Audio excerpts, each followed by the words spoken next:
Good morning, everybody. We have quorum. I'd like to call this meeting of the North York Community Council to order. Welcome to members of the committee and, of course, members of the public. We acknowledge that the land we're meeting on is the traditional territory of many nations, including the Mississauga, the Credit, the Anishinaabe, the Chippewa, Haudenosaunee, Wendat peoples, and is now home to many diverse First Nations, Inuit, Métis people. We also acknowledge that Toronto is covered by Treaty 13 with the Mississauga of the Credit. You can follow the meeting on your computer, tablet, or smartphone at toronto.ca/council. And of course, as a reminder, these sessions are being videotaped. Are there any declarations of interest under the Municipal Conflict of Interest Act? None? Can I have a motion to adopt the minutes of the previous meeting? Councillor Carroll, all those in favor? Opposed? That is carried. So let's run through the items that are not timed. Just very quick announcements. We've gotten word that Francine is going to be retiring at the end of January after 48 years at the City of Toronto.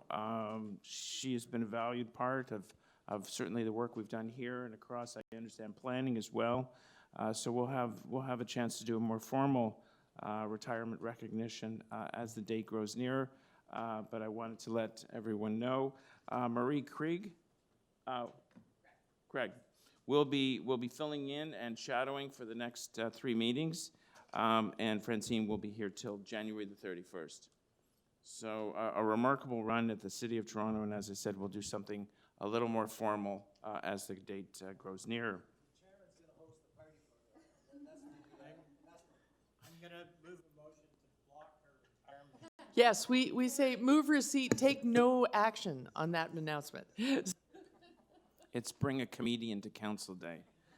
On a more somber note, I think on behalf of my members, my colleagues, members of North York Community Council, we want to wish Jay Robinson a fast and speedy recover as she battles cancer. It's in the public domain, so I think I can mention that. We wish her all the best. Our prayers are with her. Speedy recovery and to return back and do the good work that she's always done.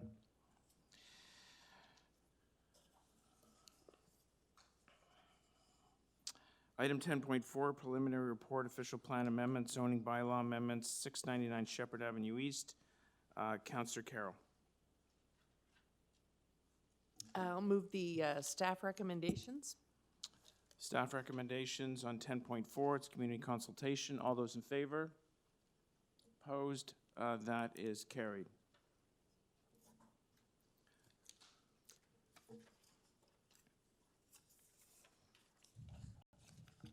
(10.5) Parking amendments. This is mine. On Winston Park Boulevard, if Councillor Carroll can move that on my behalf, that would be great. Sure. Item number 5, move the staff recommendation. Okay. Staff recommend approval. All those in favor? Opposed? That is carried. It occurred to me that there are two new items to add to the agenda, additional items. 10.18, Councillor Robinson. And this is just to add it to the agenda.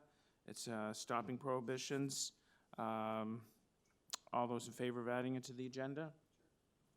Opposed? That is carried. And there's one from me, a Parks, Forestry, and Recreation, a stone and a plaque recognizes the fight against fascism during the Second World War. Just to add it to the agenda, all those in favor? Opposed? That is carried. Now back to the untimed items, 10.6. Always stop control Neptune and Hotspur Road. Councillor Cole. I'll move the staff report. Staff recommendations moved. All those in favor? Opposed? That is carried. 10.7, always stop control Regina and Raja Street. Councillor Cole. I'll move the Staff staff recommendations. recommendations moved on 10.7. All those in favor? Opposed? That is carried. 10.8, always stop control Amir and Regina Avenue. Staff recommendations moved by Councillor Cole. All those in favor? Opposed? That is carried.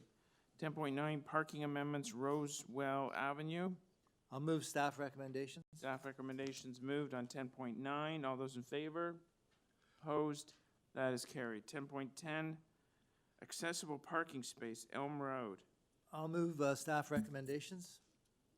Staff recommendations moved on 10.10. All those in favor? Opposed? That is carried. 10.11, parking amendments, Orchard View Boulevard. Counselor Cole. I'll move staff recommendations. Staff recommendations are moved. All those in favor? Opposed? That is carried.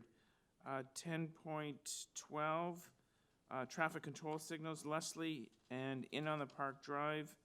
That is Counselor Robinson and Counselor Minnan-Wong. Yeah, we're going to move this, Counselor Carroll, if you can move the staff recommendations. Yeah, move All the those staff in- recommendation. All those in favor?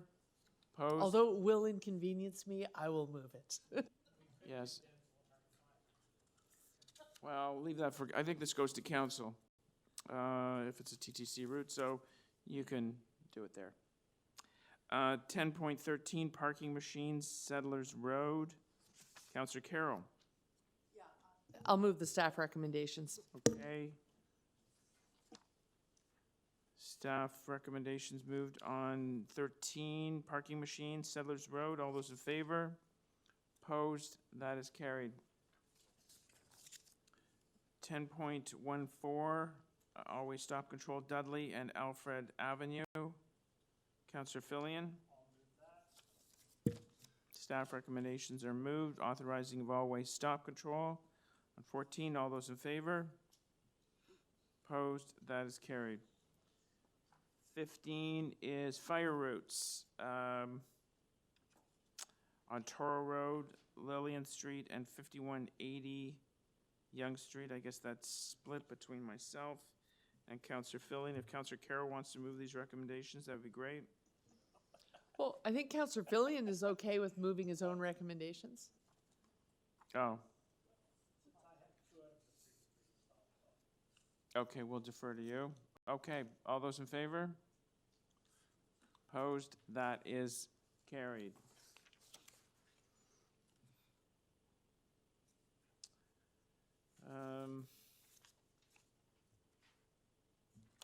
We can go to the timed items. 10.1 is a 9:45 timed item.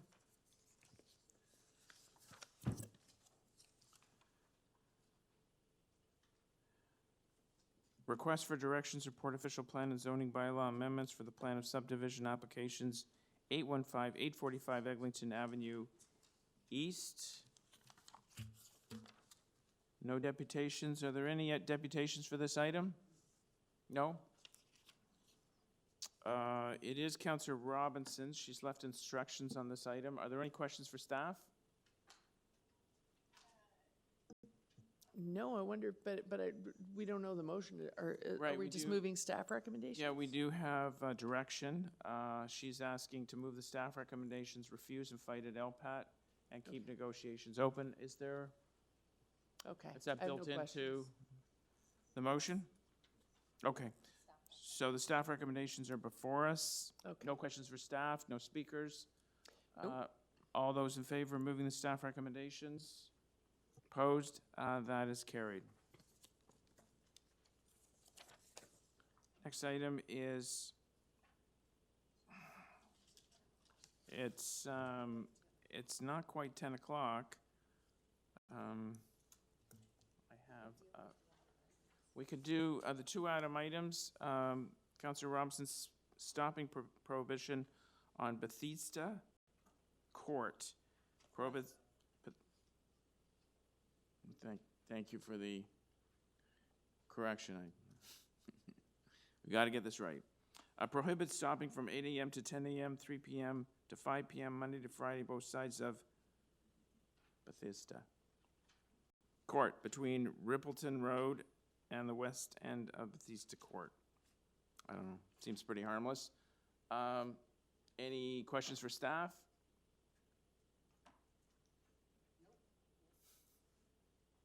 Any speakers? All those in favor?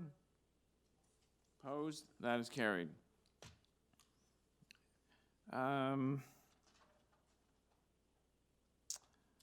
So this is mine. Item 19, that North York Community Council direct Parks, Forestry, and Recreation staff to report back by the first quarter of 2020 with a plan to install a stone and plaque that recognize the fight against fascism to be located at Earl Bales Park. This was a request by veterans. I guess we're coming up to Remembrance Day. It was a simple stone and a plaque to recognize World War II veterans. If you go around our city, what's a little odd about our war commemorations is there's almost nothing about World War II. It's almost all World War I commemorations. This was a request by a group of seniors. Questions for staff? I just have one question.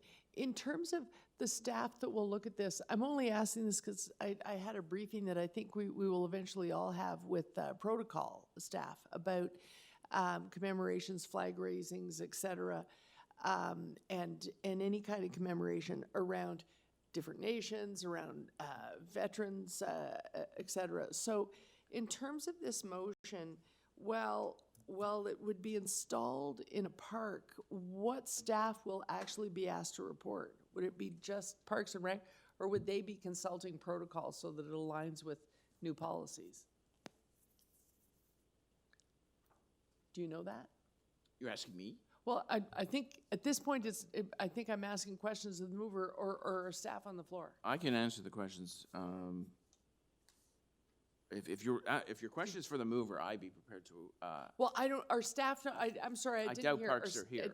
Did you bring staff to the floor? No, I Oh, wasn't. there is no one here from Parks? So this is kind of like last meeting when Deputy Mayor Minawong was a little annoyed that there wasn't a full platform of staff to answer any questions that might arise. So then it has to be a question of the mover. Would it be your undertaking to make sure the protocol are consulted on this so that it aligns with the policy that they're developing around veterans commemoration? Yeah, so I'd be prepared to consult with protocol because they would be the one sort of implementing any plan regarding this. Yeah. I've sat down with them regarding our flag raising policy and shared my views on that. We certainly have a policy in flux regarding commemorations. So it's a policy on the move. Right. So if we check with them, they're right now developing the wording so that, and I think this answers the question as to why there are so few commemorations around the city limits map regarding World War II. There wasn't a lot of policy developed, and so people were developing commemorations, whether by stationary memorials or flag ceremonies, but not checking the wording and being specific about nations and therefore giving offense to other nations within the allied countries. So if you're gonna consult with them, I don't think we'll be making offense for anybody. Yeah, no, you're absolutely right. Yeah. It's important to remember who the allies actually were and to make sure nobody is excluded and everyone Right. shares the credit. Certainly, the City of Toronto, we obviously do Remembrance Day, we do D-Day, and we do Victory in Europe Day. Those are sort of the three kind of commemorations. But Toronto is sadly lacking on World War II commemoration, so that's why this was brought forward. Okay, those are my questions. Any other questions? Speakers? All those in favor? Opposed? That is carried. I think we can go to the 10 o'clock item. You're good? Final report, Laird and Focus, city-initiated official plan amendment. We actually have deputations. Rachel Chernos-Lynn? Yes. It's actually Trustee Lynn.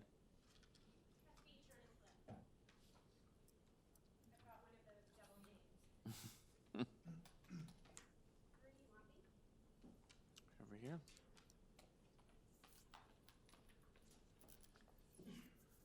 Great, thank you for coming. You have 5 minutes. Good morning, and thank you for having me. Sorry, I'm just gotta.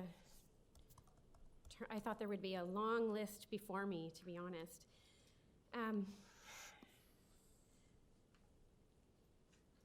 So I'm here before you today on behalf of the Toronto District School Board, but also on behalf of the constituents of my ward in Don Valley West. As you're likely aware, the Toronto Lands Corporation, or otherwise known as TLC, oversees all land use planning on behalf of the Toronto District School Board now. And as such, TLC members have been involved in many discussions regarding the Laird and Focus SASP. They have registered their concerns through a detailed letter to this committee. I am in complete support of their advocacy on this matter, share the same concerns that they raise, and I strongly urge this committee to consider their requests as follows. 1, not to allow development to outpace the provision of community services and facilities. 2, to ensure that residential development will be phased in so as to provide adequate provision and distribution of educational facilities as an integral element of the local community. And 3, to include a holding bylaw to ensure adequate local community services and facilities have been made before residential development is approved. The provision of local school spaces is essential in creating full and complete communities. Right now, all neighborhood Leaside schools are full or above capacity. All of them are closed to what we call optional attendance. Students emanating from the current new developments in Leaside are not attending their closest TDSB schools, but are being bused to schools further away where space is available. Although I would say that even where they're being sent now, those schools are now full. So what we're looking at down the road is schools that are even further away. As you probably know, the TDSB uses a variety of techniques to manage pupil accommodation, including boundary changes, grade changes, program relocations, student redirections, and capital enhancements to deal with enrollment pressures. All of these measures require various steps, such as planning studies, committee work, community consultation, board approval, and sometimes Ministry of Education capital priority grants and approvals. As you can imagine, these processes take time. In addition, it should be noted that the once yearly Provincial Capital Priorities Program has been less frequently opened in the recent past, meaning that fewer pressure points are currently being alleviated. It is fair to say that the TDSB is finding it nearly impossible to keep up to pace of development in areas of intensification, such as Midtown Toronto and Leaside. In recent years, TDSB and city staff worked together on Midtown in Focus.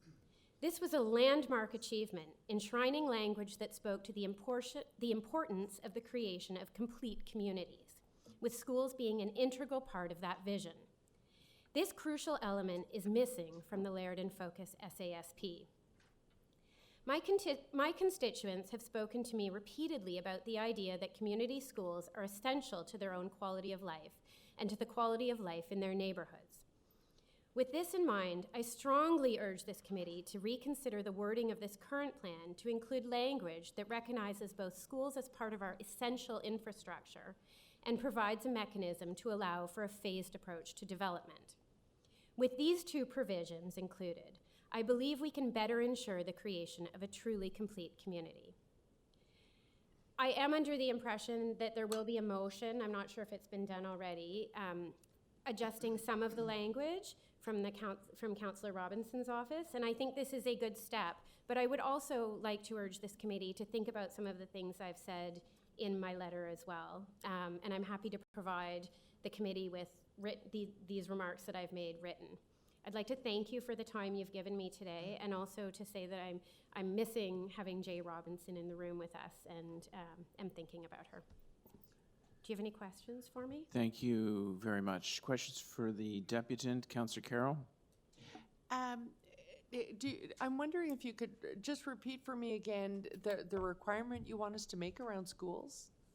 So, in the original Midtown, in the original Midtown in Focus plan, there was wording that allowed for a hold on development when there wasn't school accommodation, that when we hadn't had time to plan for school accommodation. Like, part of the problem that we see is that There's room for a hold provision, but was it made clear to you that that's all appealable? yes, Okay, I do yeah. understand the developments in this past fall in terms of what's been changed in the Midtown in focus. Maybe I'm not. Maybe we're. Well, no, I misreading. mean in any development. Oh, in We any can put hold provisions till the cows come home all over town, Mm-hmm. but all of it with respect to schools is easily appealable because we actually don't control where schools go. And the province makes really sure that we can't. I know. Yeah. But I Okay. do As think. long as you know that, I- as we might apply it, but it would still be appealable quite easily. Yeah, I do understand that, but I do Yeah. think that if we have stronger language that sees schools as part of essential infrastructure in the same way that so many other aspects of urban planning are, that's a step forward, and gives us some. If we have policy language in this that has us have a stronger voice, because part of the problem that we really experience is that we can't keep up. We cannot make changes as fast as we need to, especially in terms of capital priorities in these high growth areas. And so we're constantly changing boundaries, doing all these different things, but we're always behind the gun, right? Like we're always Right. behind the 8 ball on it. So And- that leads to my next question. My next question was going to be that we can put that language in, but is the school board and our TLC, are they also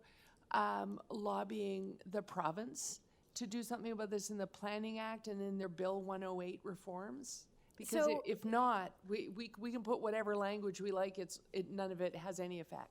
So we have been working hard. I would say that TLC is here, and I'm sure they'd be happy to answer questions as well. One of the things that the TDSB has been working very hard at is trying to change the language with respect to EDCs, right? So we don't currently have a mechanism within TDSB to apply for new schools and for land for new schools outside of EDCs, and we're not able to collect EDCs because they don't. Yeah, I'm they don't aware. Really, you I were was aware of on it. the board when we tried to get that I know, ability. I know. So we have been working. We have been working hard, on that front, because we don't. When we're looking at these new areas that are being intensified, it's really hard to get land. First of all, it's very expensive. But it's also sometimes what we need is an addition on a school. And right now we have the Capital Priorities Program, and the ministry has been quite clear that that is the mechanism we use. But it's not enough. It's not Right. enough to keep up with demand. Each year, school boards are allowed to apply for up to 10 projects, 10 capital Right. priorities. And that's whether you're a school board of 30 schools or a school board like ours of 582. Right. And we're an aging school board, it should be noted. So Right. it's not really, it doesn't really work particularly well for TDSB. It's not to say that we're not grateful to the ministry for the priority, the capital projects that are approved, but it's never enough to keep up with the intensification that we're seeing in certain areas of Toronto. Right. And right. my area is, like this area that we're talking about today is one of those areas that's really Right, right. challenging, and that the city has slated for intensification, and it's great, lots of wonderful things are going to come from it, but communities wonder, where are their kids going to go to school? Because every Right. school is But full. that's why I ask if you're lobbying on this issue specifically We are. with the province. 'cause We are, but That's it's, really the as- only place where it can actually take effect. Because anything we do is appealable to the province, and if they don't get the point, we can't help you. I hear what you're saying, Yeah, Ms. Carroll, but I would also argue Yeah. that the more we're working together, city staff and TDSB, the better, right? Like that is Sure, a as step long as forward, you're- and it's been really, yeah. we've been working together in recent years, and that's been a really positive development and something that we'd like to see continue. And so really, I'm here to speak to the importance of continuing that relationship and strengthening that Right, relationship. right. I'm just making sure that you're in both spaces. We 'Cause, are. For each deputation here, deputation there, actually gives it effect. Yeah, Okay. yeah. Okay, Thank super. you. Thanks. Any other questions? Thank you, Councillor Carroll. Any other questions for the deputant? I think there might be one over in this direction. I can't read the name. I think it's Mr. Cole. Councillor Cole has questions. Yeah, thank you for your deputation about the crisis we really have in accommodation in our schools, and certainly in Leaside and Midtown. Were you there with us when we had the massive protest at Yonge and Eglinton? I was there. Yeah, thank you for coming, because that was sort of important, but it was also disappointing, as you know, because not enough people in the city stood up and fought that Bill 108 or Midtown in Focus. So, and that's why we are at where we're at, because there was very little opposition in the city of Toronto to that massive, you might say, neutering of local planning control. And that's what I think Councillor Carroll was referring to, is that essentially Bill 108 has taken away the school board's ability or the city's ability to challenge the intensification. And I know you talk about the schools. I guess the other thing is we try to mention the fact that you can't get on the subway in the morning. There isn't sewer capacity. There isn't parks that are being built. So it's all infrastructure, including schools, that are basically now being negated because of Bill 108 and ripping up of Midtown in Focus. So did the school board take an official position on Bill 108? To be honest, I'm not sure specifically what we took. I know Shelley Laskin and I, Trustee Laskin and I, did take a stand, and we were at the press conference with you and with Councillor Matlow, and so we have taken that stance. We've written about it. No, but was there a motion passed by CSB opposing the Bill 108 and the ripping up of Midtown in Focus? I don't believe there was, but I would defer to, perhaps I can get back to you and double check that I haven't missed something at one of the committees, but because I don't go to every committee meeting, but not that I am aware of, but I'm not sure that it's within. Anyways, that's all I'll say on that. I don't know, but it's something we ought to be considering if we have not. Yeah, I think there should have I take your been, point. I hate to direct the school board, but I think the school board should have taken a very strong position, because right now, it's like the cows or the horses out of the barn, and you come to us, and we have very limited power now to help you in what you're trying to achieve. That's our frustration, is now we don't have any power to really stop this total intensification. So again, that would be helpful if the school board did take a position on the 108 and the need to bring back local planning controls for, the very issue you're facing in your schools, where there's no capacity, given, there's going to be another 40,000 people in Yonge and Eglinton in the next 10 years, and who knows where they're going to go to school or what park. Councillor Cole, did you want to? Yeah. So the question is this: is in terms of the Toronto Land Corporation, I know they used to put up these signs that used to warn people, don't think you're going to get into this school, and so be careful before you choose to live in this area. Are those signs still going up? We do still put those signs up. The problem that we face is that the more redirections we do, like we can redirect kids, but it means more buses in crowded urban areas. And Yonge and Eglinton is a perfect example of where we don't really want more busing, because it's already congested enough. And certainly along the whole Eglinton corridor where we're building transit, this is really a challenging place to bus kids. Right now, we are redirecting many developments in the Midtown area to schools south, to schools east, to schools west. So we just approved some more Midtown redirections that will be going up into like the Rippleton, Denlow area. These are not close by. And they're really not ideal in a lot of ways because, as you know, having a community school where you can walk to is a different quality of life. It means your kids can easily participate in sports because they can make it to the practices before and after school. They're not trying to be on time for a school bus. It means more time for families to have breakfast together, more time for families to have dinner together, being able to walk to school. So there's that active lifestyle. So these are part of what we consider complete communities. And while we do use redirection as a tool to manage pupil accommodation, it is definitely not the ideal that we aim for. And we're currently looking very hard for a new school in the Midtown area. And one of the things I would put forward to council and this committee is that this is an area where we need to be working together because of the scarcity of space and also parks in this area. Because when we build a school, we need land for kids to play outside and to have sports teams that can practice outside. And finding that in a podium type school, which is really what we're having to start to look at in a Midtown kind of area.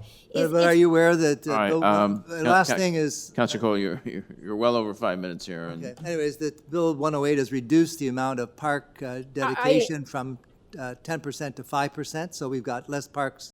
I know. So these are challenges that we are all facing, but I would think that if we face them together, we're stronger always together. But I take your points, and I will be taking them back to my colleagues. Thank you. Great, thank you, Councilor Cole. Councilor Fillion? Yeah, I'll just preface this by saying I completely agree with everything you say and have said the same myself for many years. But and I guess I'll ask this in the form of a question, and I'll talk later.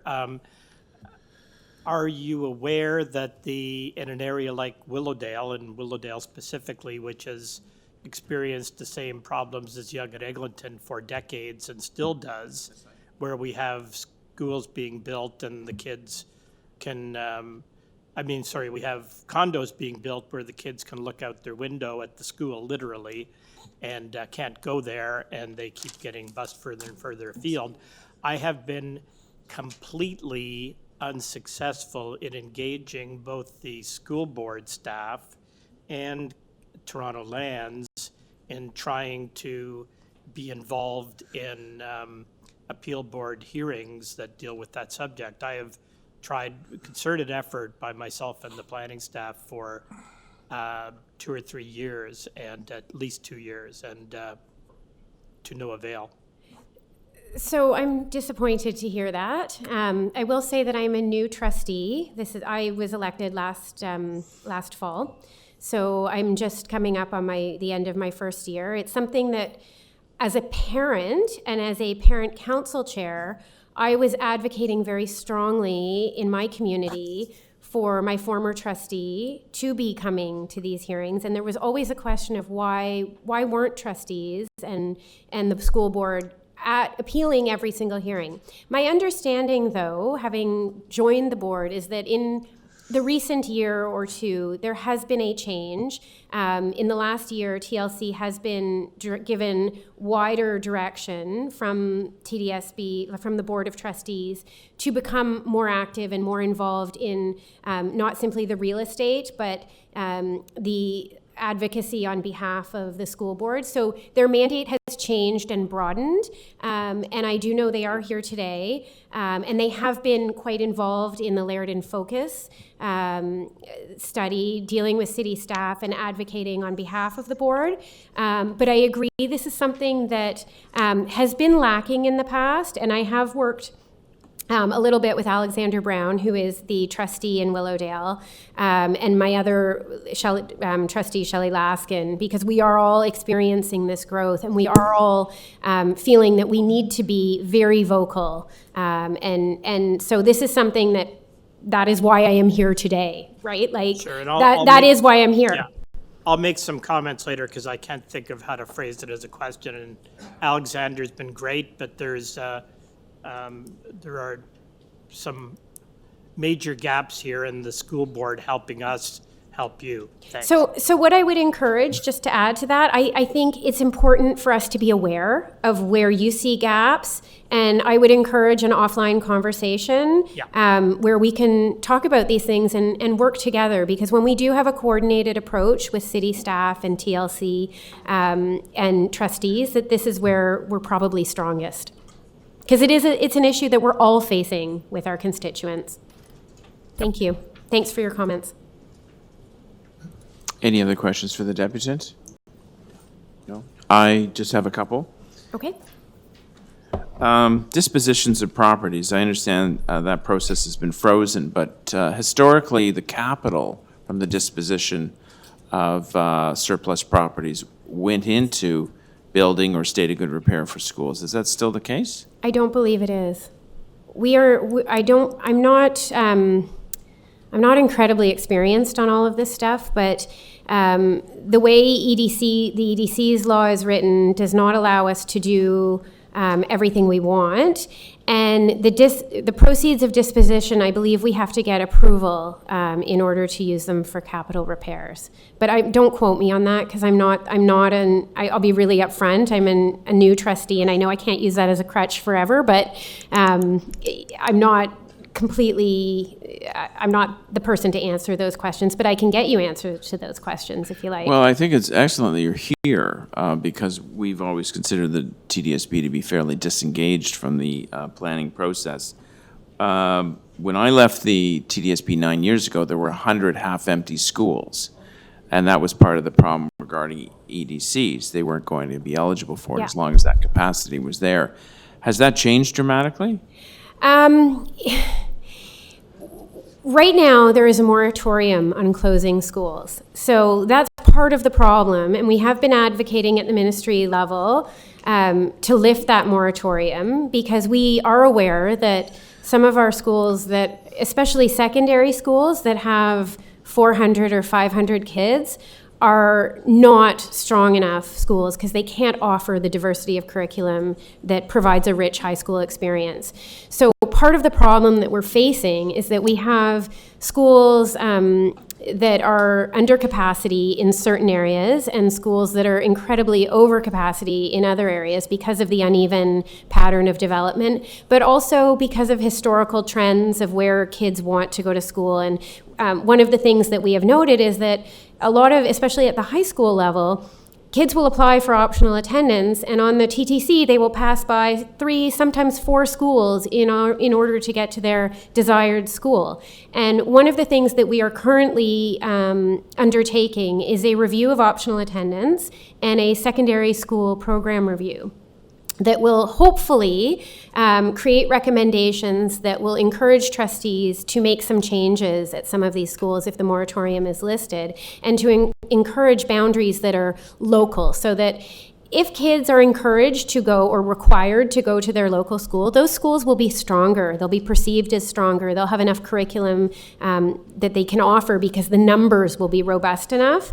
So these are problems that we are actively working on and that are underway and being discussed each and every day in 50-50. And I would say that part of the reason why TLC has been brought in to do some of the advocacy work is so that planning staff can be more focused on trying to manage those, because they're integral to that secondary school review. And so they're working on some of these other really challenging problems that we face. But a big part of this is the fact that we are not allowed to close schools right now. And that process, even once lifted, will take some time because, as you know, being a former trustee, there are rules about community consultation, as there should be. But it takes time to close a school because there are timelines and parameters that have to be met before we can do that. And then it also has to get approved by a board of trustees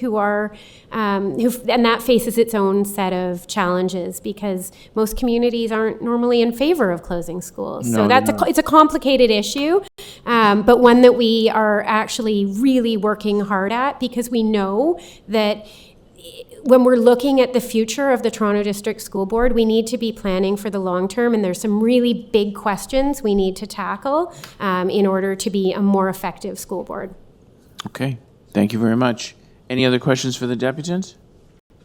No? Thank you very much for coming. I have one brief question. If I am, Well- I did not print out letters of, I did not print out copies of my letter. Would you like me to, at some point this morning, I can go next door, have them brought over. Would that be something that would be of use? So if they can, if you have the letter, it can be sent to the clerk for distribution. So that would be helpful. Okay. Thank you so much for your All time. right, thank you for coming this morning. Craig Hunter, Hunter and Associates.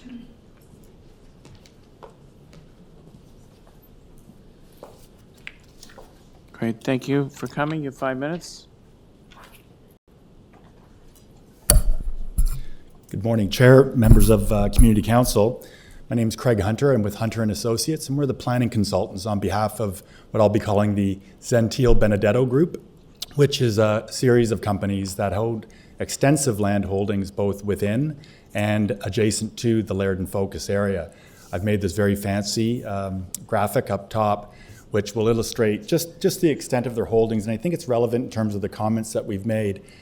We've made comments in writing. We have participated throughout the Laird and Focus study. We're very familiar with what's been going on, and including recent comments through from our Urban Design and Planning Company, MBTW Group, specifically on the proposed SASP. And I don't want to go through all that with you today. I just want to highlight 5 areas that we still have some issues and concerns with. But first, the context of their holdings. The orange area is identified as Laird and Focus, and it's concentrated near the LRT station. And then down, Area B is on the west side of Laird. This has been going on for about 3 years. You can see the breadth of the Gentile lands are pretty expansive. They include lands within Laird and Focus, about 6.6 acres, which is known as Hyde Park Plaza. That was a former Phillips plant that was renovated into Staples, HomeSense, and Winners, and it has about a lot of surface parking behind it. Originally, they also and continue to own Hyde Park rental townhomes, which are constructed immediately beside on Aerodrome. And they also previously owned all the land that was sold to Aspen Ridge for the scenic condominiums, which include buildings today up to 18 stories in height. They also include, most importantly, a road that comes down to Eglinton Avenue that right now is not operational but has been conveyed to the city, which we think will be a fairly major component of the mobility and transportation network for Laird and Focus in the future.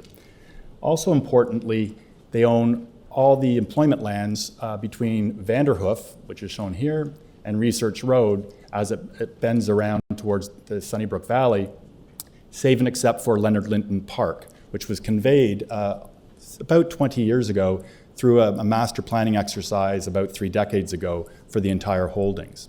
So why are we here today? We agree with a lot of the directions that have come through Laird and Focus. We agree with its goals, its vision for creating a complete transit supportive community and realizing an investment in an $8 billion asset and public investment along Eglinton. We agree with the overall urban structure that staff are recommending with respect to Laird and Focus and the Gentile Benedetto lands that are shown in the Hyde Park Plaza area. Where we think that we still have some issues, and we've expressed those to staff and we've put them before you as well, are 5-fold. 5 reasons. There are building heights. The building heights that are being proposed on the Hyde Park lands, in our opinion, are too low for the tall buildings that are being recommended. They're being shown as 12 to 16 stories in height, whereas immediately west of the site on the west side of Brentcliffe, those buildings are approved and now under construction for 28 stories and continuing along to Laird in the range of 30 stories in height, even recommended by staff. And then, as I pointed out, the buildings to the east at Aspen Ridge are already 18 stories in height. It seems to be predicated on a vision which is not misfounded about trying to capitalize and put some intensity and height around the transit station, but almost as if that doesn't continue. There's another station at Sunnybrook Plaza within which these lands fall, and it also, we believe, could provide a compatible transition for building heights between the west and east through Laird and Focus. Second is built form. There are some policies that are in the document that relate to things that we believe are best suited in urban design guidelines as opposed to policy. We've expressed those. The third item is Vanderhoof. Vanderhoof, we've been discussing with staff, is a really important street at the south edge of Laird and Focus. it becomes a street which is now predominantly back of house servicing for all the buildings in Eglinton to a connector street that links Leaside into the Sunnybrook Valley. One of the big ideas that staff have, which we support, is an idea of making that a greenway. One of the things we've asked is that further consideration be given to shifting that greenway to the south side of the street when it goes east of Brentcliffe, because we don't think it's going to be achievable in getting to the Sunnybrook Valley through the existing development. The fourth issue is public parks. That you were just talking about that with the school board trustee. There's a proposed park situated on each of the properties, the 4 major properties through Laird and Focus. And there is one recommended on the Laird and the Hyde Park lands. We would like to see flexibility afforded to relocate that park to expand Leonard Linton Park. We have talked about that with city staff. There seemed to be a warm reception to the idea, and it's also buried in the principles of expanding and building on those parks. It's becoming a very well-used park, and we think there's an opportunity to expand it right in this direction here. And finally, there's a kind of, in our view, an archaic site and area specific policy that exists called SASP 142. You're wrapping up, right? Thank you, yeah. And we believe that that should be repealed in its entirety, and staff are recommending that it be repealed only insofar as it relates to the area shown in highlighted color. All right. Thank you. Thank you very much. Any questions for the deputant? No? Just one question. Okay, Councillor Cole? You heard the trustee talk about the crisis in finding space for students. How is this long-term plan and intensification that you're supporting going to actually be accommodated given the fact that schools have no more space? Yeah, no, it's been a long-standing issue, and in this area, there have been community service and facility strategies done by city staff as part of this exercise, because in Laird and Focus, they're planning something in the range of probably now 4,000 to 5,000 units that are being proposed.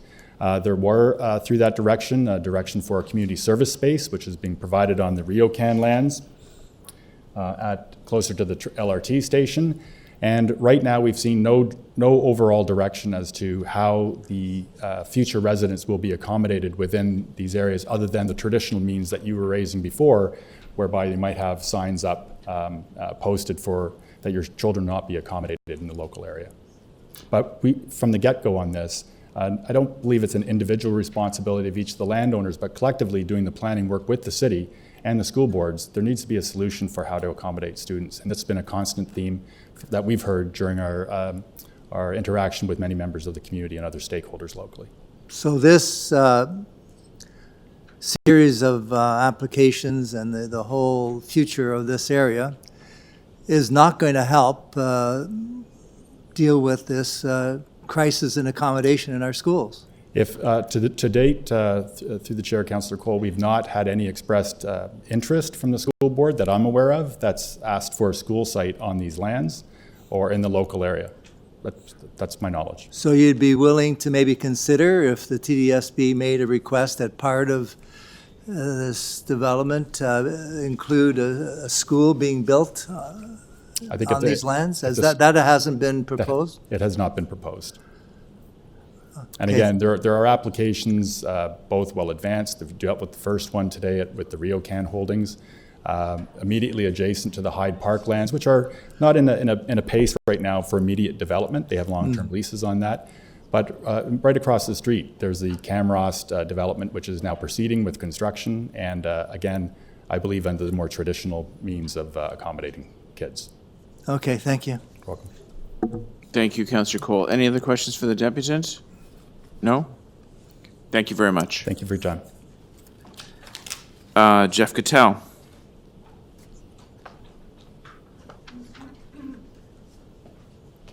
Thank you, Jeff, for coming. You have 5 minutes.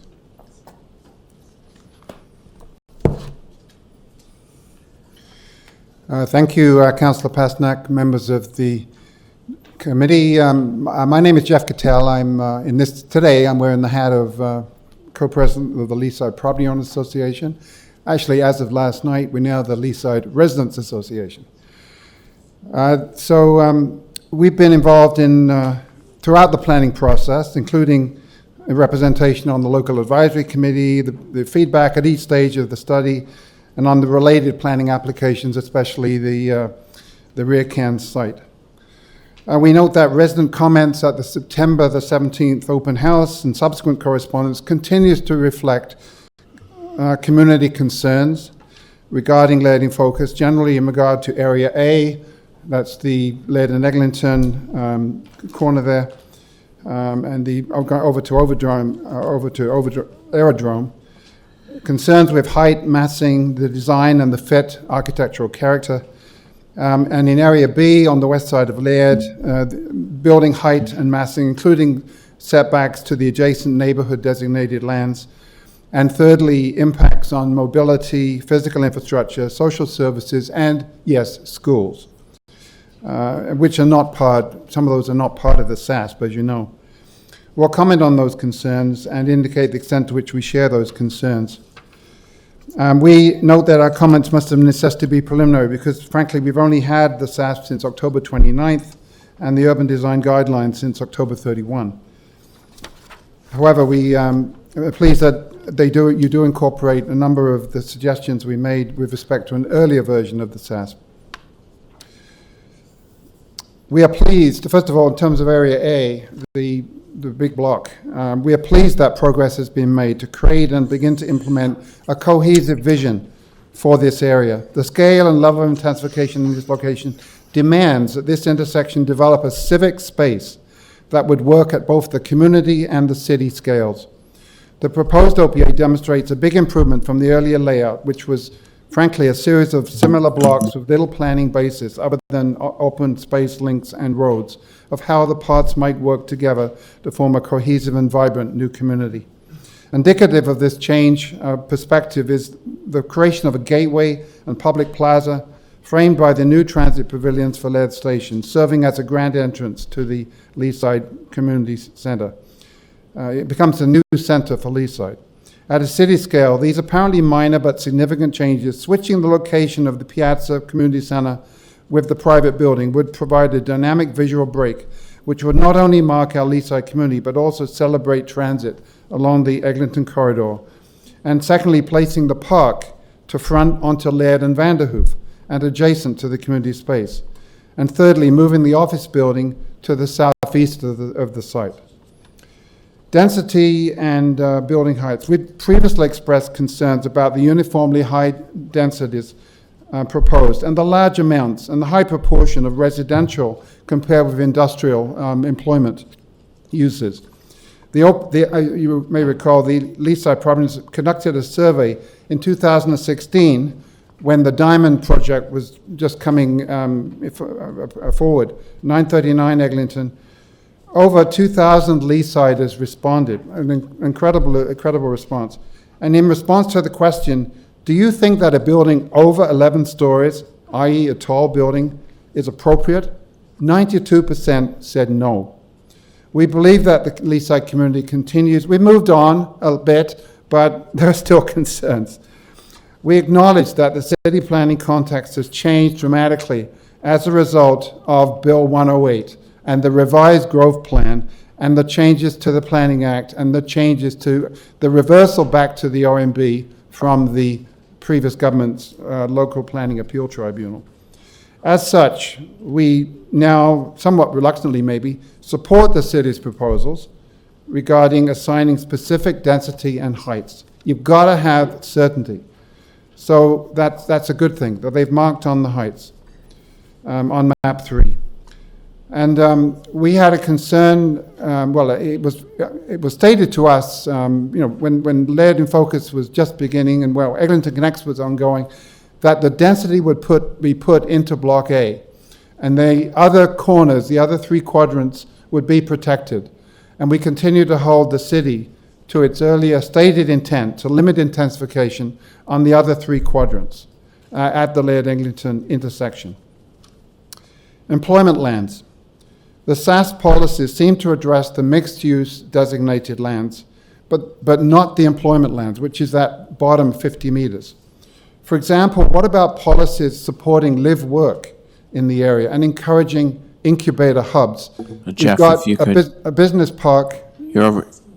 you're over 5 minutes. If you could maybe incorporate any information that you've I'm looked at pretty into the much done. answers. Yeah, sorry.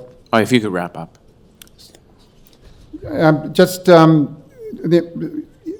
So this is going to be a bunch of people living there, and it would be great if they didn't have to catch the LRT and then the Line 1 and wait, of course, for Line 1. It'd be great if there was employment in that area, and there is a whole business park there, and so we should be encouraging that linkage, which is unique among all the areas of intensification. Leaside is unique in having that employment area there, and would pick up on the schools issue. We continue to be concerned about provision for schools needed as a result of the increased population. This is so obvious, and it's unaddressed in the staff report or the SASP. Thank you. Thank you very much, Jeff. Councillor Carroll has some questions? Thank you, yes. Morning, Jeff.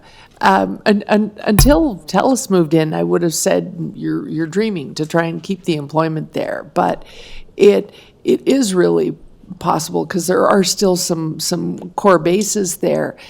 Is the Leaside community is still very much in consensus? Keep the employment there as much as possible. So we've got to drive a hard line in this plan that we don't go south of that line. Yeah, the OMB back in 2000 some odd made that decision, and absolutely we support that. It's Yeah. disappointing that the province, again, removed Leaside from its provincially significant employment lands. But yes, no, I'm not hearing anybody opposed to employment continuing in the Leaside Business Park. And indeed, there was a few months ago, and it came, I think it's come here, a proposal at 154 Wicksteed for a 6-story office building that would Yeah. really be almost more like a millennials hub, with people. Oh, right, I remember. Yeah. I'm trying to think. Yeah, an incubation hub, business incubation hub. Yeah, yeah. And the same opportunity would be there right on site in the office building. Okay. So the question I would ask, similar to the question that we asked the local trustee, I've been given to understand recently, because they're well behind in creating the regulations that will go with Bill 108. It's definitely still worth lobbying the province. But one of the challenges that you face is that the MPP for this area is not a government member. Is the Leaside Residents Association doing any kind of advocacy on this issue at the provincial level? Are they trying to find government members, neighboring to Don Valley West, to look at these issues? The Leaside Property Owners Association has its hands full, as you can see, with the big projects and the little ones. The need to protect the fabric of the community, the Committee of Adjustment. We've had about a dozen TLAB hearings in the last year involving Leaside, so it's huge. Where the advocacy is happening is at the FONTRA level, Federation of North Toronto Residents Association. They're speaking to the province? Absolutely, and through Okay. CORA and through the Federation of Urban Neighborhoods. Okay. There is a hierarchy of linkages there that is active. Are you aware of whether or not they're speaking to the issue of school capacity? That's good point. Should be. I don't think it has been a huge issue. We've all been. I think the John Fisher School was a wake up call to the TDSB, and things have gotten a little bit better since then. But it really should be the school associations, the parent, the school councils, the parent teacher associations. I used to be a chair way back 20 years ago. They should be pushing that thing. We've all got to join the circle together. It cannot be just neighborhood associations alone. That's exactly the point I was going to get to. Are the resident, because often the residents associations know chapter and verse about the appeal and where our powers begin and end. The parent associations and ward councils under the trustees have a different understanding, because most of the issues they deal with at they're dealing directly with the province. And so we're at a point now where Bill 108 really behooves those two different advocacy bodies to get together. Or we face, well, we're going to go from bad to worse. It's been bad all along that the public board hasn't been allowed to avail themselves of development charges. And it's going to get worse now, because if the overall envelope, development charges, section 42 and 37, all gets lumped Yes. into one thing and is reduced, Yes. the old days of, my asking a developer, will you give $500 a unit to the school board and build, so they can build an addition? There won't be any room in my envelope. So we're going to go from bad to worse. Yes. And the residents associations, need to be talking to the province, but also need to be talking to those parent associations so everybody knows what the battlefront is. Is Leaside the right community for us to make that point and get that started? Oh, absolutely. We just had our annual general meeting last night. There's a great spirit in Leaside, and absolutely, and we need to be working. You as the member of the Special Committee on Governance, and I as an advocate for collegial working at the ward Yeah. level. We also need to work at the governance level, right? Yes. Through the Special Committee on Governance. We need to keep that going, looking at ward councils, some kind of continuity to bring people with different sector interests together around a common concern. And, Right. and there's a great problem with resources, but if there's a will, there's a way. Right. Thank you. Thank you. Thank you, Councillor Carroll. Councillor Cole? Yeah, Jeff, again, thank you for the many hats that you wear and the full-time jobs that you have advocating for your community and the greater community with FONTRA and everything. I guess the question is, the province seems to be retreating on everything right now, from education to, and beyond. With that seeming to be the case, then there's a new you might say, reality there that's sunk in. Have you had any indication that they are willing to revisit this return of the OMB and 108 and Midtown Focus? Have you heard that they're willing to sit down and come to their senses on this? In a word, no. The latest thing, I guess, was the PPS, the provincial policy statement. They did at least allow 90 days or 60 days, whatever it was, for consultation, and they haven't come back yet with the revised. But each of these issues up to now in the planning field has been, and heritage has been regressive, very much regressive. So, I think the problem we face is that a lot of the issues where they have retrenched are ones that the public can easily identify with, or whether it's personal. If you have a child with autism, it's not a common interest, it's a personal issue. If you've got, welfare, child benefit and so on, a lot of those things are very personal. The planning stuff, we're talking stuff 5 years from now, 10 years from now, it's ethereal, it's a different thing. How do we get people's attention on stuff that affects their well, it affects their home, but they don't see it as affecting their home.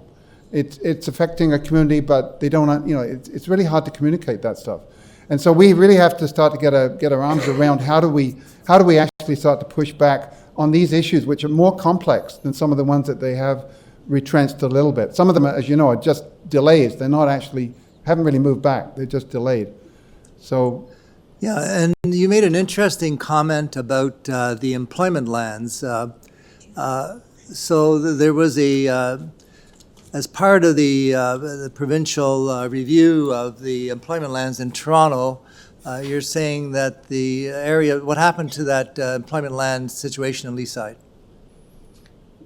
Well, it's not shown on the provincial map of significant employment areas. So in other words, more housing, more condos can go into those previously designated significant employment lands? Well, the assumption is that if there was an issue at the at the LPAT, the LPAT would say, well, it's not on this map, so therefore it's not important, therefore I don't have to worry about it. So it would appear to possibly open a crack in the protection given to in the protection given to employment lands. Staff may have a comment on that. Yeah, and again, and that would enable more people to live near where they work. If there were employment lands nearby and they wouldn't have to drive or take transit across the city. Anyways, again, thank you very much, Jeff. Thank you, Councillor Cole. Any other questions for the deputant? No? Okay, thanks very much, Jeff. Are there any other deputants on this item? 10.2. No? Questions for staff? Yes, okay. Councillor Carroll and then Councillor Cole. Yeah, I was just going back through the attachments. I was trying to find it sort of in point form in the urban design guidelines that maybe I won't. Do we know what is the hard and the fast south of the main development site? The consultant's map shows us that hard line. South of that hard line, do we have an updated evaluation of the employment land status of those lands? Or is that wiped out by the fact that the province was silent on it? Through you, Mr. Chair, the Laird and Focus study focused on Area A and Area B. Right. Area A includes a 50-meter employment lands designation on the north side of Vanderhoof. Right. And that's being reasserted as an area to be protected as employment. So we're still going to submit it that way, even though we don't know how it will be received. Correct. Okay. The area south of Vanderhoof was not subject to any land use reconsideration. It remains an employment area. Through the provincial citywide policies, it hasn't been designated as a protected employment area, but that is a continued discussion at a citywide level on which areas need to be protected. Right. But it will also remain as an employment area moving forward. And would it, based on the pressure it's under now, when we do the next municipal comprehensive review, would that be looked at then? Would that be a site we'd look at? Correct. Okay, okay. I think those are my only questions. Yeah, those are my only questions. Thank you. Thank you, Councillor Carroll. Councillor Cole? Yes, just to get to the role the school board can play, as you've heard the trustee mention this crisis in accommodation, is there anything we can do to support what the school board is trying to basically protect against, or trying to ensure there is proper consideration given to space in our schools as city planners as we go forward here? Through you, Mr. Chair, certainly there's a lot of areas that we can work collaboratively with the school board to make sure there's proper school accommodation as development proceeds. Firstly, the school boards have been involved quite a bit in this study, the Laird and Focus study, over the last 3 years. So we've been working together with them to make sure they're aware of the development that's going to be coming on stream. Secondly, you have to recognize that this is a long-term plan. Build-out's not going to happen overnight. Development will be phased. But having said that, we will continue to monitor school needs together with the school board as development proceeds. So as rezoning applications come in, the school board will get another crack at looking at those development applications at the rezoning stage and providing comments then. Through the Laird and Focus study, there was an opportunity for the school board to state that they want a school site within the study area. We did not get that request from the school board. So moving forward, they would have to make those requests specifically in terms of what their school accommodation needs are, whether it's expanding other school sites with additions or so forth.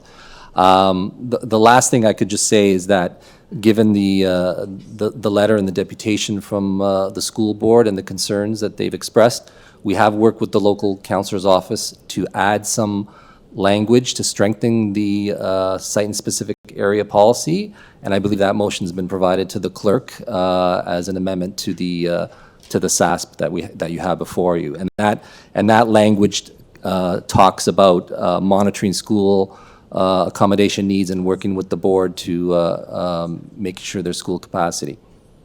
Yeah, and I guess I'm a bit sort of bewildered by the fact that the school board never made a request to include potential future school site on this major development, considering the densities and the lack of existing school space. So they've never made a formal request. I'm not sure what the reason is why they didn't, or how we could maybe prod them to make that request, or how do we do that? Or should I move a motion basically asking you to talk to the school board and say, do you really think maybe you should ask for a school in Laird and Focus here? I'm not sure how we should proceed on that. I think at this point in the process, after a 3-year collaborative process, I think it's a little too late in the process for them to now ask for a school site. Although those opportunities for discussion still exist between the school board, the city, and the landowners, there are obviously other constraints that the school board will have to look at in terms of what are their capacity to purchase properties, for example. So it's something that the school board has to address in terms of their planning for pupils and accommodations in their own organization. But those opportunities still exist moving forward for discussion, certainly as rezoning applications come through. The other thing you have to recognize is it's not a big geography. We're talking Area A is 4 land holdings, 4 different property owners. Okay, thank you. Thank you, Councillor Cole. Any other questions for staff? No? Speakers? Councillor Carroll? Yeah, I'm going to speak to it. The school issue will go on and on. It may seem like a crisis, but it's been there for 20 years now. Crisis through multiple governments. Through multiple governments, it has not been fixed, dating back to when total provincial control was applied. I'm really concerned about the employment status, though. To draw the hard boundary, so that we're really looking at Transit Avenue intensification. This one is unique in that we're trying to do that and respect heritage, which is really to be applauded and really comes out of the community being a big part of this.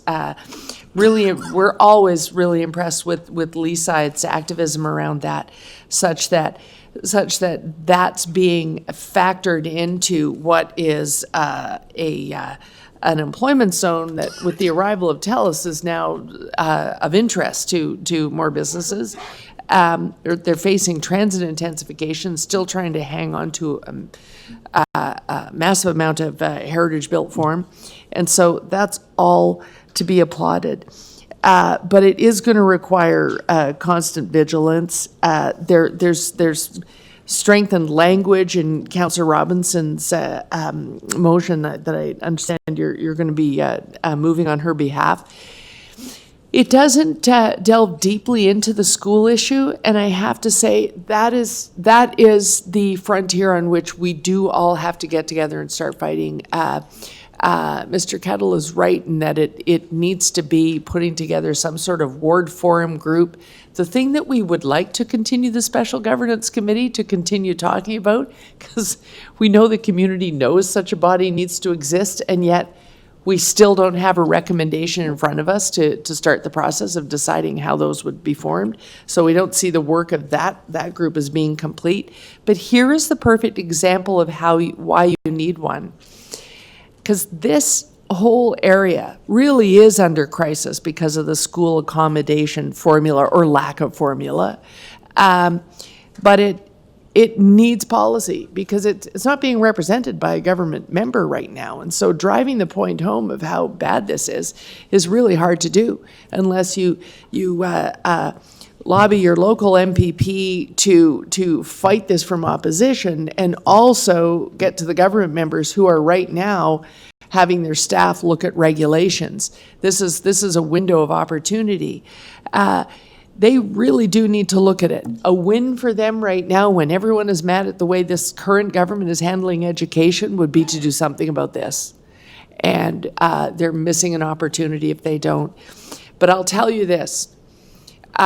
If Bill 108 works the way we think it does from the proposal last summer, what I will never do again is the way we negotiated Parkway Forest, which was walking in the door. I'm supposed to mitigate the impact on the community, and the way that community is built as an island with highways all around it, the number one impact was going to be the school. So without the development charges to collect to deal with that, we had the board at the hearing registered as a party to lobby for $500 for every unit of housing, because we were doubling the population of that neighborhood and knew that school needed to have an addition on it, minimum 8 classrooms, almost a whole new school. And so having the board at that hearing made the difference. Same thing happened downtown, the Four Seasons Hotel. The board was at the hearing to protect Jesse Ketchum, their ability to continue to house a childcare in there, everything down to the shade in the schoolyard. That's what comes from having the board at the hearing. Trustees have got to start to say to their school communities, we need to be in the same room with the residents who are actively monitoring development and know when something is headed for a hearing and resource it. Because great things happen when they're there. Great things. Forest Manor got an 8 classroom addition out of people being at hearings. Jesse Ketchum got great help from the Four Seasons condo going in, and there are many more examples. That may be the only way going forward, is having that happen, having their presence there. I'm not going to negotiate it into a shrinking envelope when I've got to make sure that community centers, libraries, roads, public realm, and everything else has to come out of a shrinking envelope that must also include all the underground infrastructure, water pipes, etc. And so the community is going to have to come together and stand beside us at every hearing. Thank you, Councillor Carroll. I think I saw Councillor Fillion's, Councillor Fillion. Yes, just on the school board issue, just because I find it so frustrating. There's 3 out of the 4 of us here who are former school trustees in different eras, there's really a major gap here between what what we're hearing from the podium and what's happening over next door. There seems to be like a complete absence of any kind of strategic imperative on this issue. And I would say that dates back probably decades. I know I've been trying to assist the school board in dealing with the how to deal with where you're going to put the students for when you have massive amounts of development. I've been I started out trying to assist at least 10 years ago, and really got virtually no response. And then more recently, when both the planning department and I reached out to the school board to try to engage them in helping us help them to deal with that problem, there was, I would say, kind of a lack of response. So it's really frustrating, and glad to discuss it more offline. Certainly the trustees that I speak to are all in agreement, and when I met with the chair of Toronto Lands, who I'm a huge admirer of, he certainly spoke very eloquently about the need for complete communities and schools being an essential part of that, but I have not seen any evidence that the school board bureaucracy or Canada, Toronto land staff are, share that view, or if they do, that that they have any clear understanding of creating a path to do something about that. So I don't know whether the problem's, lack of political oversight, or it's certainly completely a lack of strategy on the part of the school board and being able to take some kind of action to either work with the city or do something on their own, even though the crisis is obvious. In fact, the school crisis, we will, it's already a crisis, but it's going to keep building, and somebody has to come to grips with it. I'm surprised it's not front page news already, but it certainly will be in the years to come if we don't start to catch up with the problem. Thank you, Councillor Fielding. Councillor Cole?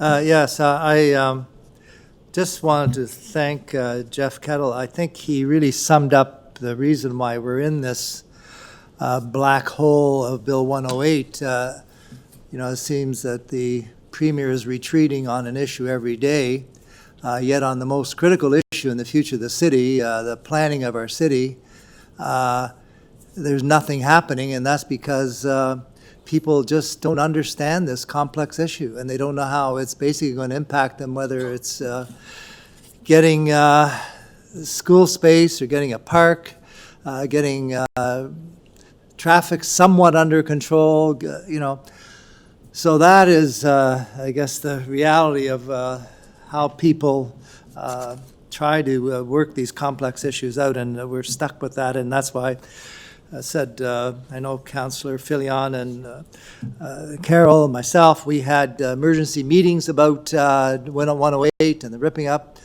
but in the rest of the city, there was a silence.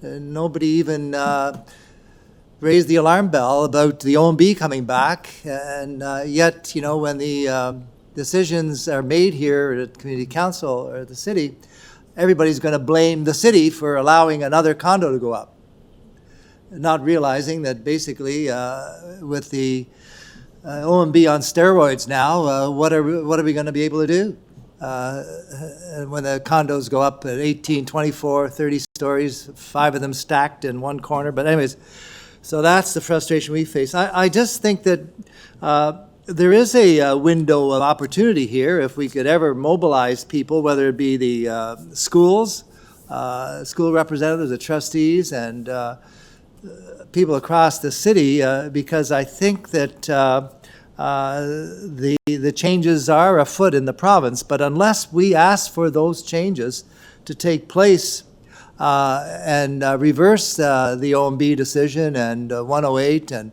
bring back, it's not going to happen without people asking for it, but I think people don't know what to ask for.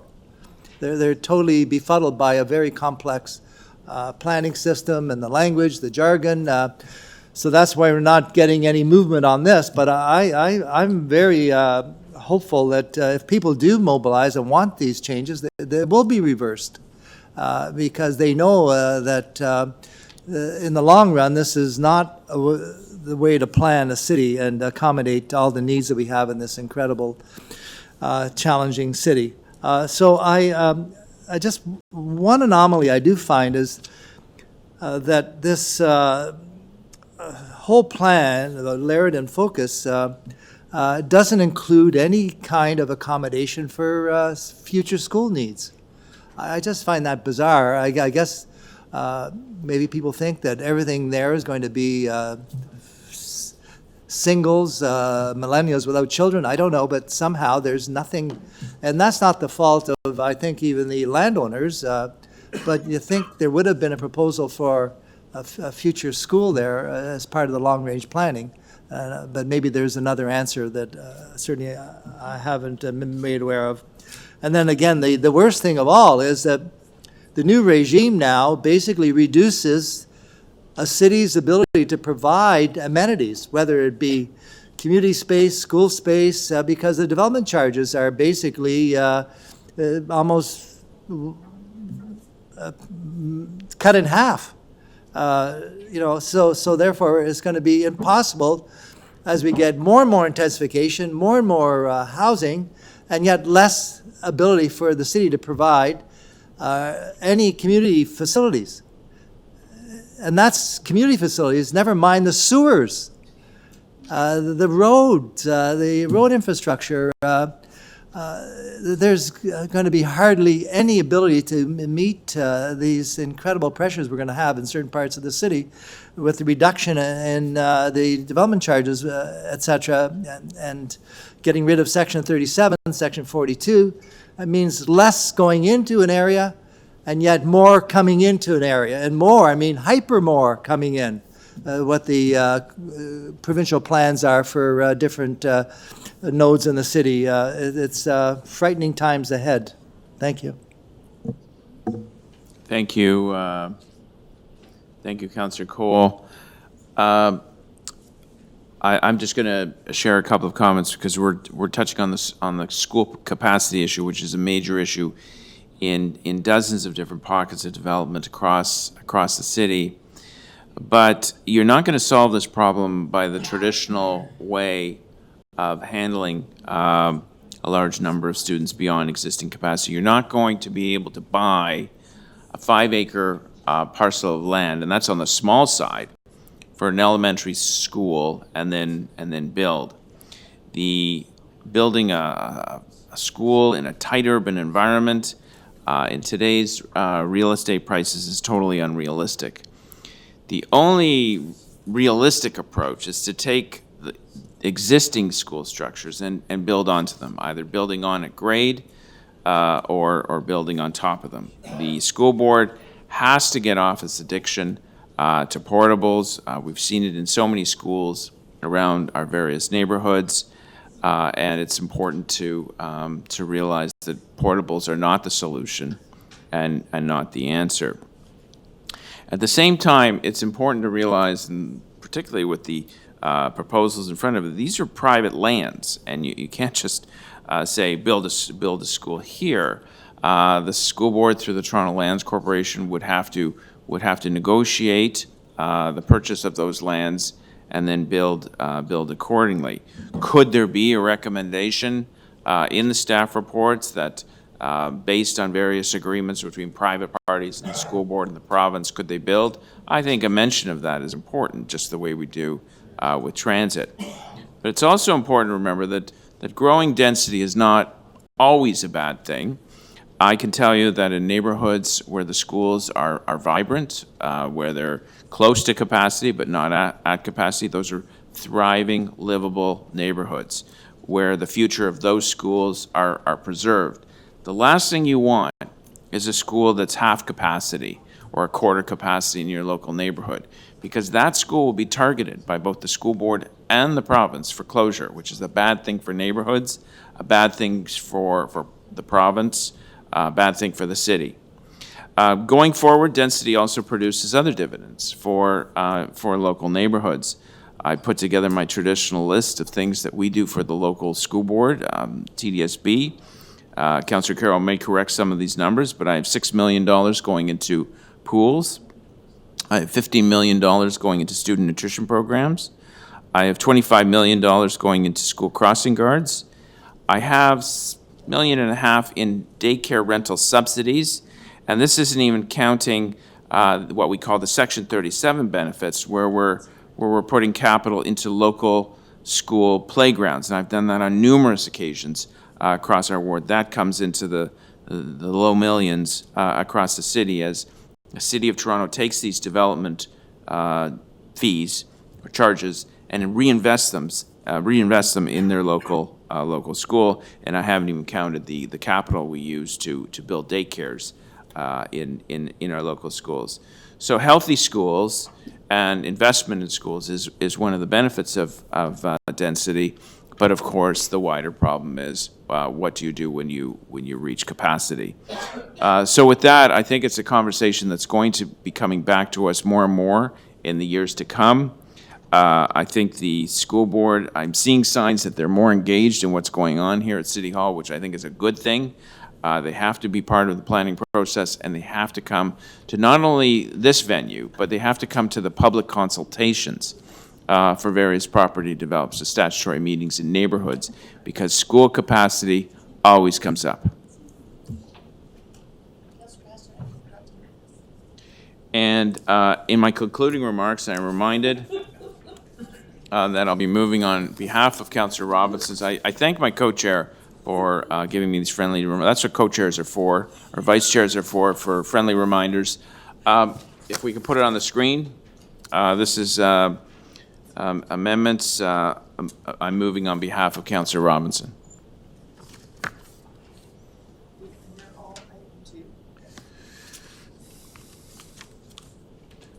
I hope there's no questions for the mover. Okay, all those in favor? Opposed? That is carried.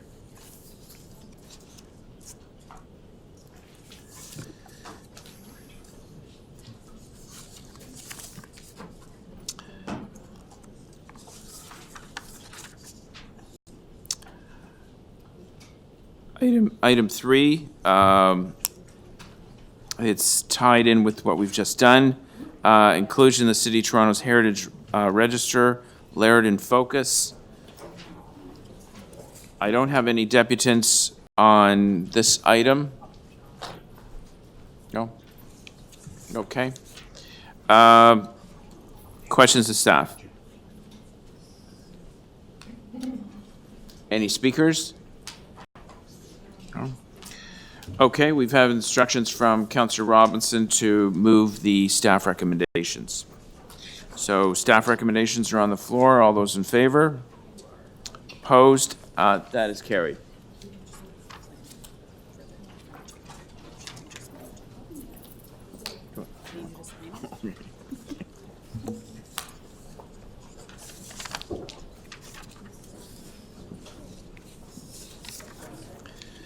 Okay, I think we're off to item 16.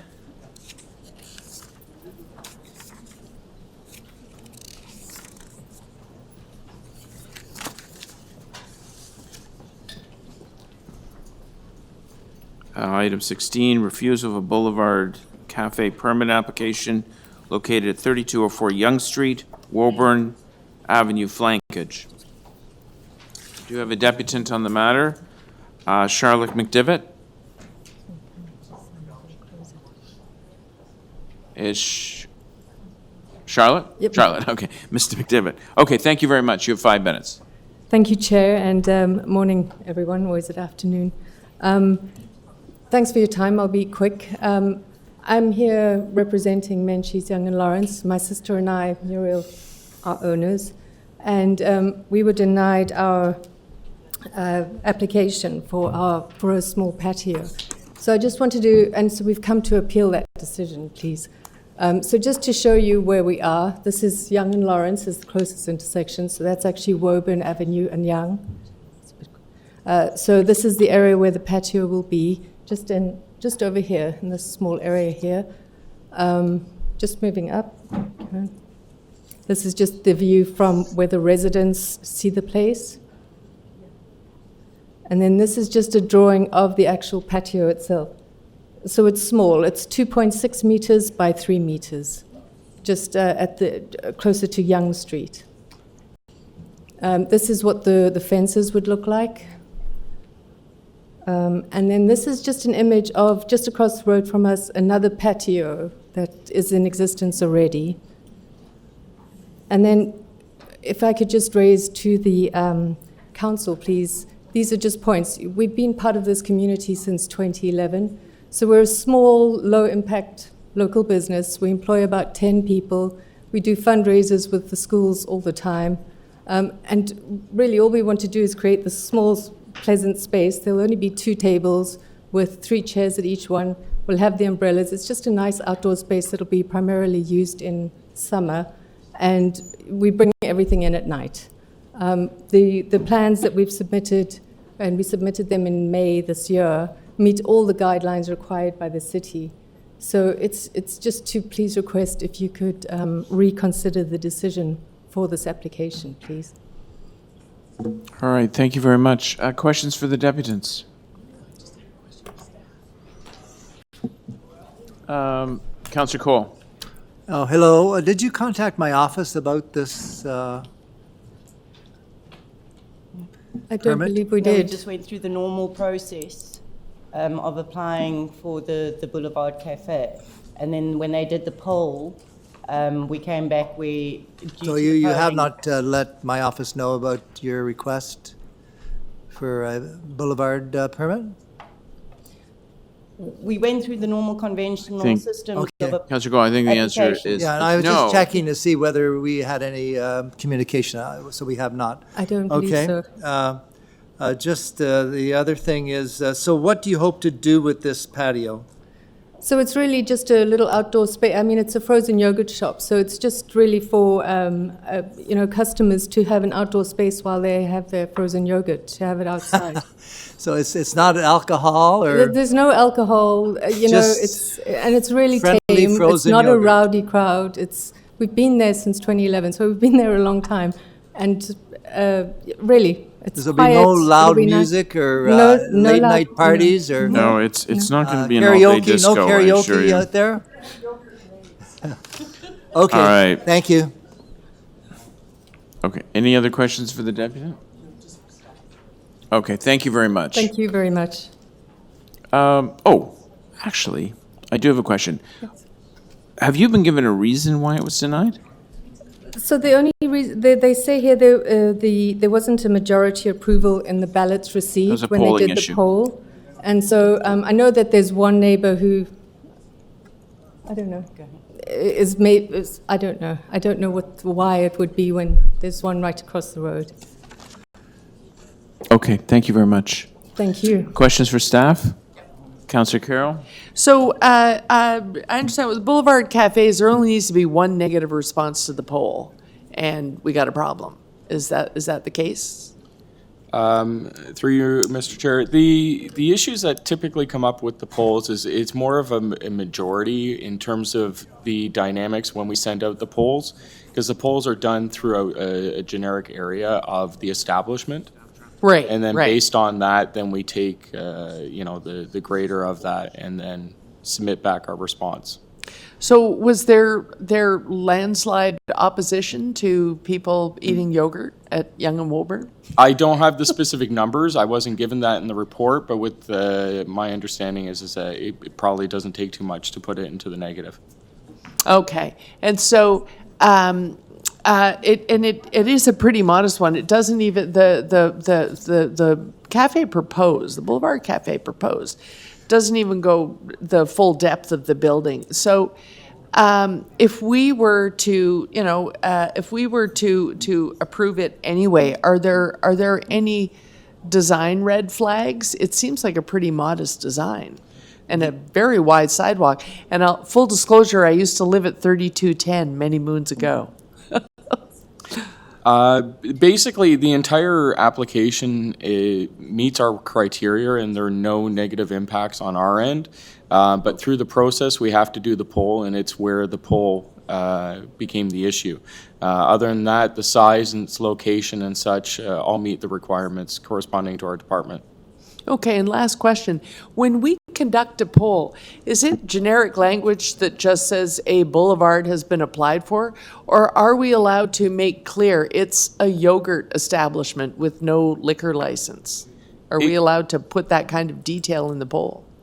In most circumstances, yes, that information is usually transcribed because the public needs to know specifically what it is. Yeah. Within a general requirement as to what is being applied for. That way the community isn't, sideswiped by something that they didn't really think was going to be there. Right. Full disclosure is typically what we would do in our department. Oh, okay, just checking. Thank you. Thank you, Councillor Carroll. Any other questions for staff? No? Okay. Speakers? Counselor Cole? Yes, I'm going to move that we approve the Boulevard License Cafe license and with the proviso that there be no alcohol served in the approved Boulevard area. I think it's, I used to live on Woburn myself. So it's, I know across the street in the southwest corner, there is a liquor license establishment that has a patio, my recollection. So here it's just, harmless yogurt that's being served. And it is an establishment that caters to young children and a great deal in the area. And I don't think it's going to have a detrimental effect to the community. And I think, in fact, keeping small businesses alive that serve, copacetic products is in fitting with this part of Yonge Street. So I'm going to support that the Boulevard Cafe license application be approved with the condition that there be no alcohol served on the Boulevard portion of the area. Okay. Is there a motion for that, or?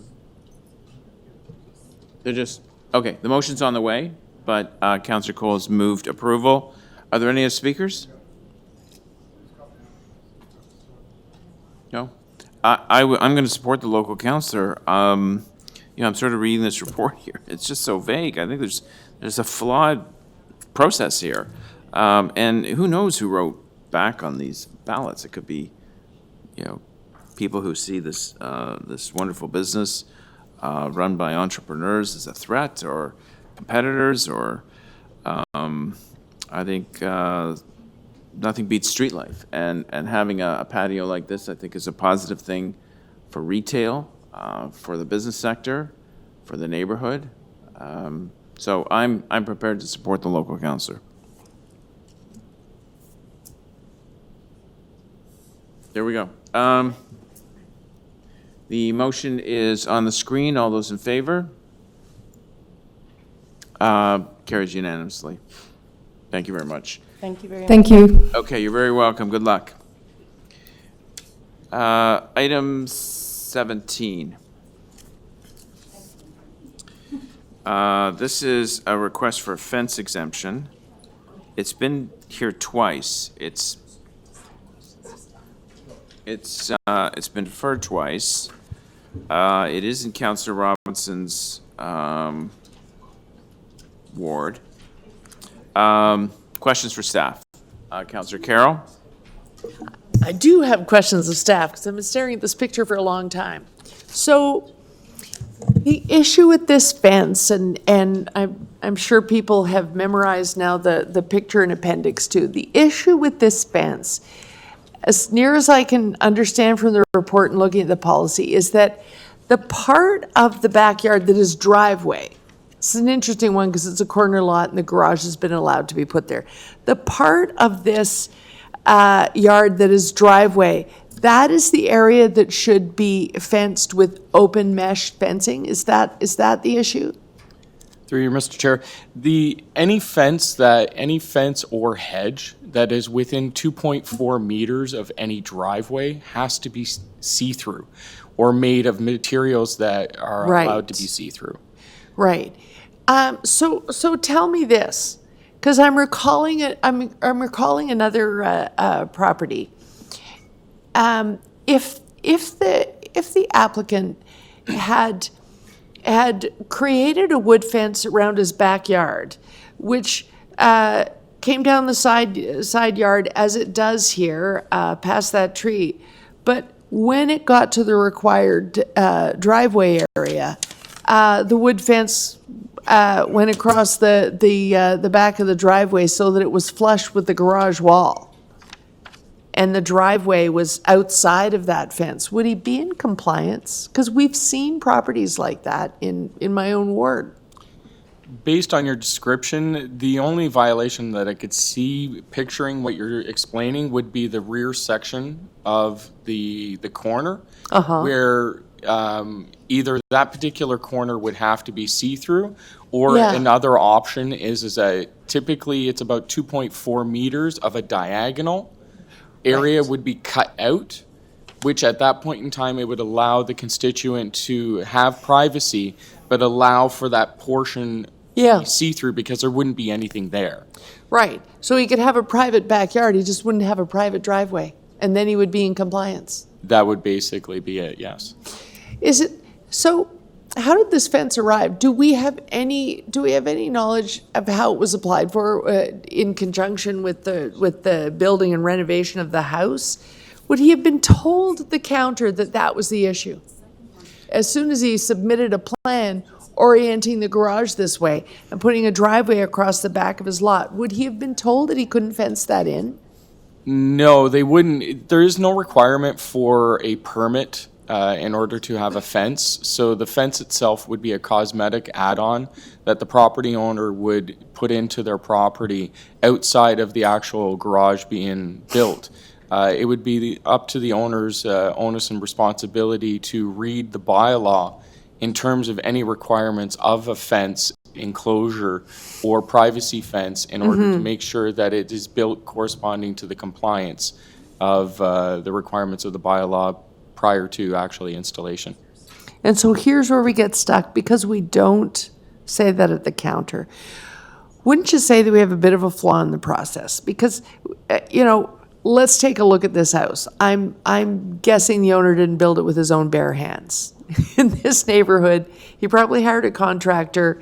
The quality of that house looks like he probably did one of the all-ins. He hired a contractor who said, I'll deal with permits, I'll deal with the counter, I'll deal with it all, and I will build you a house. And if it's not being highlighted at that point, the owner's kind of at the mercy of the contractor. He expects that person to know the rules. There is many cases where we have had to deal with the fallout of contractors not adhering to the rules and basically installing stuff and asking for forgiveness later as opposed to permission prior to.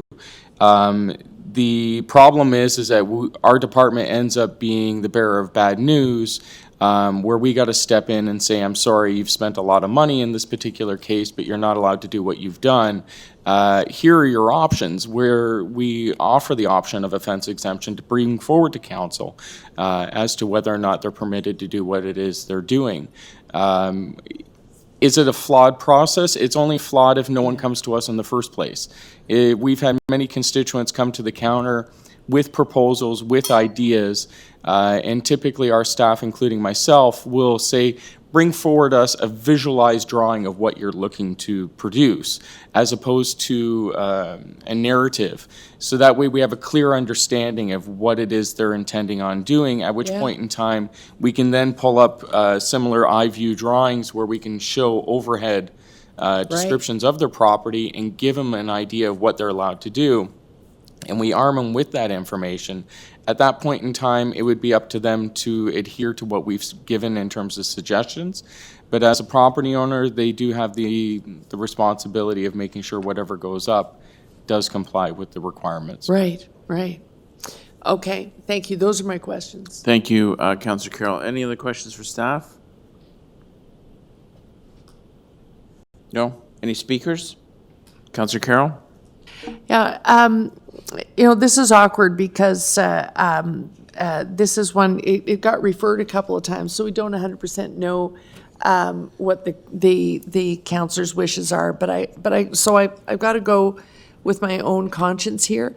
I'm really sympathetic to the neighbors here. I'm going to be moving the first recommendation that we refuse the fence, because we're looking at a brand new fence in this picture. I'm picturing this fence when it's 14 years old, and it's right up there at the neighbor's front porch. Never mind the sight line that it might be challenging. It really is jutting out over the neighbor's area. If you don't really need privacy for your driveway. You need privacy for your backyard. It would have been so simple to take that fence. It still would have been a minor variance, as we've heard. But if that fence was flush with the driveway and over to the wall of the garage, leaving the driveway exposed, but the backyard quite private, you could put a little gate to your driveway, and if you wanted to still delineate between yourself and the neighbor, you could do it with a little length of chain link on the other side of your driveway, and that would have been, I suspect, perfectly amenable to the neighbors and would have been easy to do. And I'm really disappointed in a contractor who didn't recommend that and put the owner in World War III. But as we've heard from staff, we have no choice but to hold the owner accountable for being in compliance. We don't have control over the contractor. I suspect that this contractor maybe knew that this was against the rules, but at the last minute, they talk about, okay, we're done now. Where do you want to put this fence?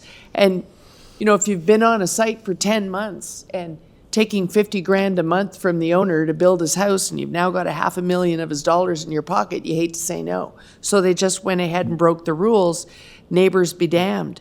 And they've really just put their client in a terrible position. But we have to look at what does this fence look like year after year after year until it's about to fall apart. And on that basis, that's why I'm willing to put on the floor the first recommendation to refuse the fence. Councillor Fillion. I know you didn't want to speak, but I'm making you speak.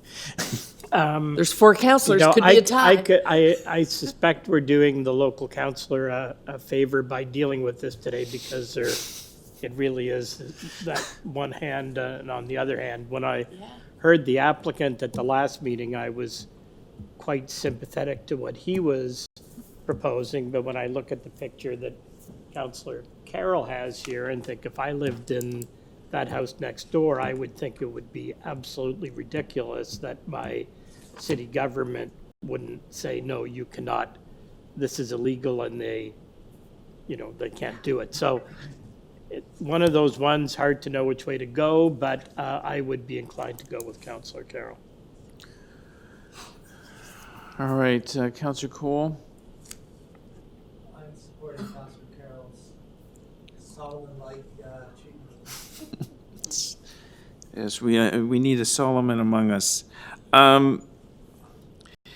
I will just say this is a difficult one, and it's unfortunate that the local councillor is not here due to circumstances beyond her control, but at the same time, I think I agree she'd really like this thing to go away and not be deferred for a third time. So we do have to make a decision. I don't see this fence as it currently stands as the end of the world. I clearly violates bylaw. And I'm a firm believer that tall fences make for good neighbors, but the complaint obviously doesn't agree with that philosophy. So I would have to side with the prevailing view.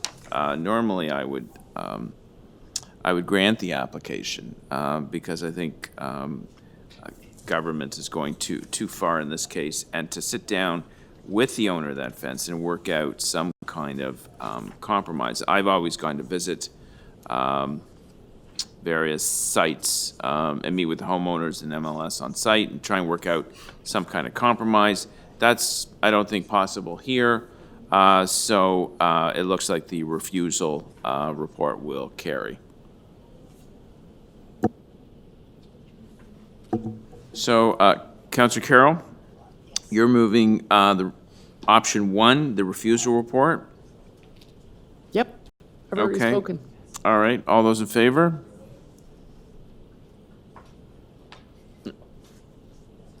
And that carries unanimously.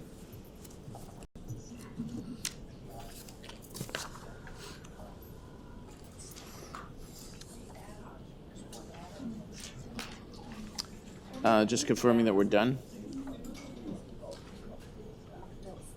Yes. Counselor Cole, you have a motion to introduce and enact certain bills. Yes, I do.